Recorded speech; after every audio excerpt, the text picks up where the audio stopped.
Ribuan orang dari Forum Solidaritas Dharma Ayu datang dari jalur selatan, menerobos barikade penjagaan polisi yang sudah berjaga di Pondok Pesantren Al Zaitun. Dalam orasinya, massa menyuarakan 5 tuntutan, antara lain mengusut tuntas dugaan ajaran sesat di Al Zaitun. Massa juga menuntut penangkapan terhadap Panji Gumilang dan penutupan Pondok Pesantren Al Zaitun. Pihak Ponpes Mahat Al Zaitun pun merespon para demonstran yang melakukan aksi dengan mengerahkan ribuan massa. Sementara tim investigasi bentukan Gubernur Jawa Barat, Ridwan Kamil, bersama MUI Pusat, telah mengirimkan surat undangan untuk pimpinan Pondok Pesantren Al Zaitun Panji Gumilang melalui pemerintah daerah Indramayu. Pimpinan Pondok Pesantren Al Zaitun Panji Gumilang diminta hadir hari ini di Bandung untuk dimintai klarifikasi mengenai berbagai keresahan yang dikemukakan masyarakat terhadap ajaran di Ponpes tersebut. Tim TV One mengabarkan.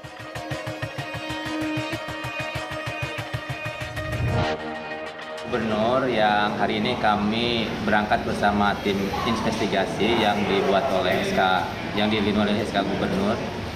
Hari ini tim hadir di Pemda Indramayu untuk berkomunikasi, berdialog dengan Bupati Indramayu. Dan hari ini pun kami bergabung bersama dari tim MUI Pusat. Nah, setelah ini kami berencana akan menyampaikan juga surat undangan ya kepada Pak pimpinan Pondok Pesantren Al Zaitun, mudah-mudahan berkenan dan bisa kooperatif untuk hadir besok siang di Bandung untuk sama-sama kita tabayun. Jadi kita kedepankan tabayun sehingga apa yang menjadi keresahan bisa lebih jelas, apa yang menjadi kesulitan bisa lebih terang.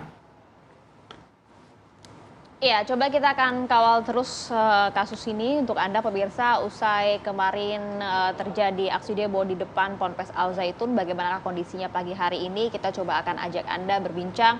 Sudah terhubung bersama kami ada kontributor kami Opi Riharjo di Ponpes Al Zaitun, dan juga nanti kita juga akan ajak Anda berbincang bersama dengan alumni dari Ponpes Al Zaitun, ada Mas Reza. Selamat pagi Mas Reza. Selamat pagi, Mbak Maria. Ya. Mas Reza, kita coba akan dengarkan terlebih dahulu, kita akan lihat bagaimana kondisi pagi hari ini di depan Ponpes Al Zaitun usai aksi massa kemarin. Opi, silakan dengan laporan Anda. Ya, baik. Maria, nampak terlihat saat ini saya berada di depan Polres Indramayu.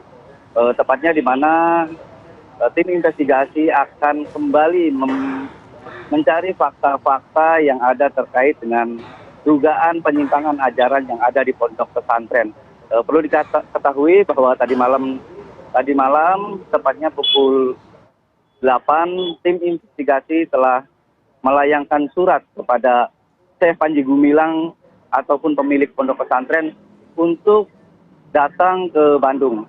Dan selang 2 jam informasi tersebut ditindaklanjuti oleh pimpinan Pondok Pesantren Al Zaitun, dan rencananya siang ini atau setelah sholat Jumat nanti Panji Gumilang akan mendatangi undangan tersebut yang tepatnya di Gedung Sate Bandung. Ya, baik Maria.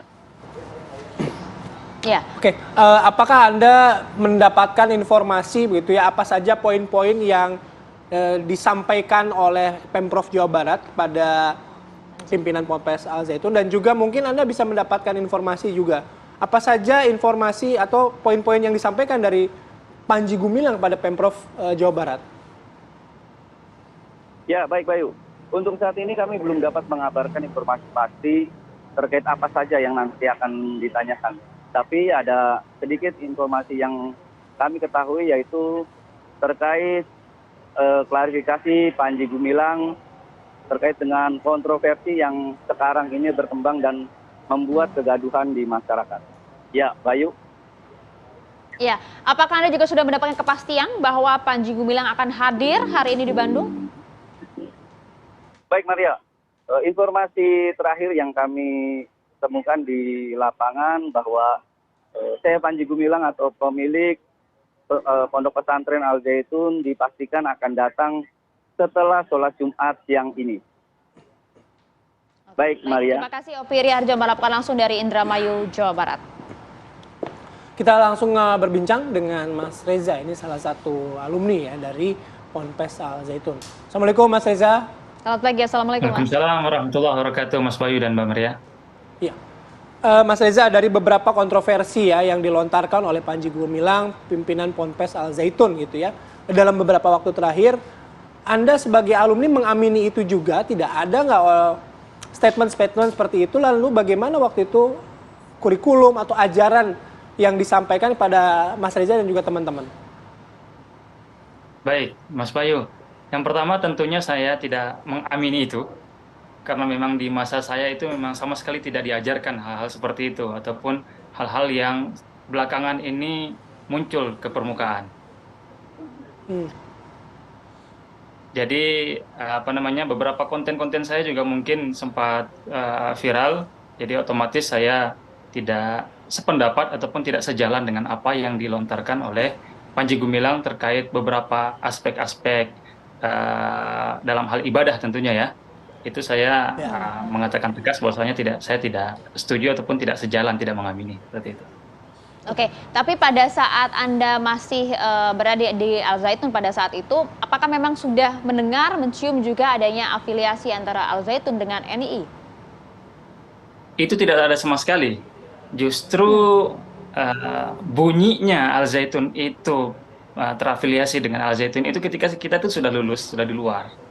Ya, jadi murni ketika kita di dalam itu kita ikuti kurikulum Depak karena memang MTS dan juga MA.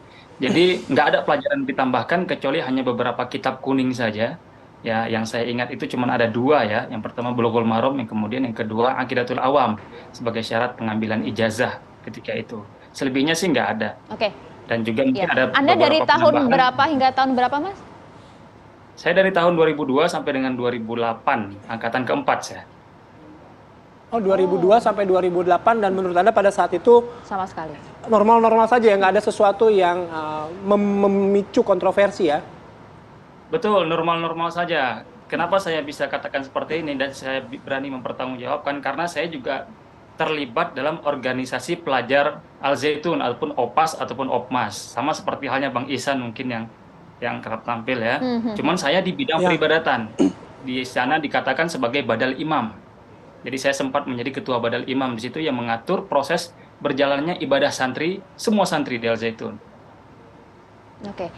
Nah, Mas Reza, pada saat itu juga Anda sudah mendengar dikait-kaitkan begitu ya Al Zaitun dengan NII? Ketika saya di Al Zaitun belum, sama sekali nggak pernah mendengar itu. Ya, setelah lulus baru ya. Ya, dan pada saat Anda di sana 2002 hingga 2008, apakah juga syaf sholat seperti yang viral pada saat ini, Mas, berjarak dan juga kemudian laki perempuan juga berada dalam satu baris yang sama? Itu sama sekali enggak ya. Itu sama sekali enggak ada. Di zaman saya itu sama sekali enggak ada. Semuanya normal seperti biasa, rapat. Hanya saja ada satu mungkin yang sudah berlaku di zaman saya ketika itu, dan itu juga di akhir-akhir ya. Ketika saya mau lulus, yaitu azannya aja. Itu sudah mulai dengan yang menghadap ke jamaah, kemudian juga sudah nggak bernada ya, yang mereka bilang dengan azan Bilal, itu sudah mulai dipraktekkan. Tapi yang lain-lain itu nggak ada. Mungkin ada satu yang belum, ketika itu belum, istilahnya belum bisa dipraktekkan bahkan sampai dengan sekarang. Wacana menjadikan dari Nisa, dari pelajar putri menjadi khotib Jumat itu sudah ada dari dulu. Ya. Kalau itu sudah ada dari dulu. Cuman kita kan ya karena di dalam informasi yang kita peroleh juga cukup terbatas, jadi kita fine-fine aja lah. Karena juga Panji Gumilang juga membawa kesetaraan di situ kan. Kita kira kan ya keren-keren aja gitu. Tidak pernah mempertanyakan hal ini karena tidak sesuai dengan syariat yang semestinya, Mas? Nggak pernah. Kalau kita nggak pernah menanyakan itu ya, karena memang apa yang dikatakan oleh Panji Gumilang itu ya kita telan memang bulat-bulat. Kemudian juga sifatnya juga beberapa itu instruksi. Makanya saya rasa sekarang juga itu sifatnya instruksi kepada santri. Ya, bukan dimasukkan ke dalam kurikulum. Kurikulumnya itu semuanya sampai dengan sekarang saya cukup yakin itu murni menggunakan kurikulum Depak. Nggak ada tambahan, nggak ada pengurangan. Cuman hal-hal yang kayak gini ini, mulai dari soft sholat, kemudian pergantian khutbah aja itu waktu ketika saya itu nggak ada itu. Kalimat qala Rasulullah fil Qur'anil Karim ataupun Nabi SAW bersabda di dalam Al-Qur'an seperti itu kan, itu nggak ada. karena saya sendiri menjadi saksi hidup lah pernah khutbah di Al Zaitun seperti itu. Jadi itu mungkin Oke, sifatnya Mas instruksi Reza. aja, teman. Oke, sifatnya instruksi begitu ya. Mungkin para santri juga Betul. tidak mempertanyakan kenapa instruksi itu keluar dan harus dijalankan gitu. Tapi ada nggak contoh-contoh misalnya kalau mempertanyakan atau tidak menyetujui instruksi itu berakibat seperti apa? Itu nggak ada sih, karena jujur ketika kita menjadi santri, kita lihat sosok Panji Gumilang itu ya perfeksionis banget untuk seorang pimpinan. Oh. Ya, jadi sudah apa yang diucapkan oleh Panji Gumilang, kasarnya saya bisa katakan itulah sabda dalam tanda kutip seperti itu ya, yang kita ikuti aja gitu. Nah, itu dia yang menjadi pertanyaan kita semua begitu, Mas. Apa yang terjadi di sana ya, terlebih pada saat Anda sedang mondok di Al Zaitun, hingga kemudian seluruh santri ini menganggap apa yang disampaikan oleh sang pimpinan Panji Gumilang, ibaratnya seperti yang Anda sampaikan tadi, sabda lah, kemudian semua tunduk terhadap Panji Gumilang. Karena kan ide-ide Panji Gumilang ini kan cukup brilian ya, terutama dalam hal pertanian kah, itu perhutanan kah, itu perikanan, itu cukup brilian dalam hal pembangunan. Ya, sehingga cukup masuk akal setiap sesuatu yang dia sampaikan. Ya, jadinya kita ya dengan terbatasnya informasi yang kita dapat di Al Zaitun, kemudian juga akses juga kita terbatas, terlebih di zaman saya internet tidak seperti zaman sekarang yang gampang Tidak diakses ada, ya ya. kan. Jadi Mas Reza. satu-satunya pegangan ya. Siap? Ya, satu lagi Mas Reza. Pada saat 2002-2008 waktu itu Al Zaitun ini sebesar apa dan kemudian biaya yang dikenakan terhadap seorang santri ini per tahun atau per bulan itu berapa sih? Itu nampaknya sudah sebesar sekarang juga kayaknya nggak jauh beda ya pembangunannya, hanya saja masjidnya yang sekarang itu sudah nampaknya sudah tahap finishing. Kalau di zaman saya itu dulu belum ya, Masjid Rahmatil Alamin. Adapun untuk masuknya itu sendiri itu bervariasi tergantung angkatan, karena kalau tidak salah dia mengikuti kurs dolar ketika itu ya. Jadi mulai dari angkatan pertama itu sekitar 6 jutaan mungkin atau berapa seperti itu, angkatan kedua itu sekitar belasan, angkatan ketiga juga sama, ketika di angkatan saya itu sekitar 20 atau 21-an untuk all in 6 tahun itu. Nah, itu kenapa saya bertanya gitu kan, karena banyak yang mengaitkan dari mana asal dana Al Zaitun ini, sementara biaya yang dikenakan pada santri itu mungkin tidak menutupi secara operasional untuk selama mondok di sana. Ada komentar soal itu nggak, Mas? Ya betul, makanya saya cukup setuju ketika membicarakan masalah Al Zaitun ini harus dipisahkan Al Zaitun dengan gerakan itu sendiri ataupun NII yang yang kita kenal seperti itu. Al Zaitun itu merupakan wadah, betul-betul wadah pendidikan, memang bahkan dilindungi oleh negara dan mendapatkan izin resmi oleh negara yang di bawah Depak itu sendiri. Kemudian gerakan ini juga gerakan yang sendiri ya. Makanya ketika misalnya Mas Bayu ataupun Mbak Maria lihat dua unjuk rasa yang sudah ke belakang, kemudian ada acara satu syuro di sana, itu kan jamaahnya melampaui bahkan penduduk Indramayu itu sendiri ataupun penduduk Gantar itu sendiri ya kan. Ya kan? Makanya ketika kemarin saja ini bisa diverifikasi lah di medsos-medsosnya Al Zaitun, mereka sendiri mengungkapkan ada 4.000 mobil. Kalau satu mobilnya itu penuh, ada 6 orang, tinggal dikalikan berapa jamaah yang berkunjung ke Al Zaitun dari seantero Pulau Jawa sekitar seperti itu ya. Jadi makanya nampaknya memang cocok dipisah antara Al Zaitun sebagai lembaga pendidikan murni di bawah. Mas Reza, Mas Reza, singkat saja Mas, Anda sepakat kalau kemudian Al Zaitun harus dicabut izinnya? Nampaknya kalau izinnya enggak lah ya. Kalau saya kurang sepakat dengan izin yang dicabut, hanya saja ada sedikit pergantian yang perlu diluruskan lah ini kan karena ini nggak semuanya yang terlibat, hanya 1 atau 2 orang.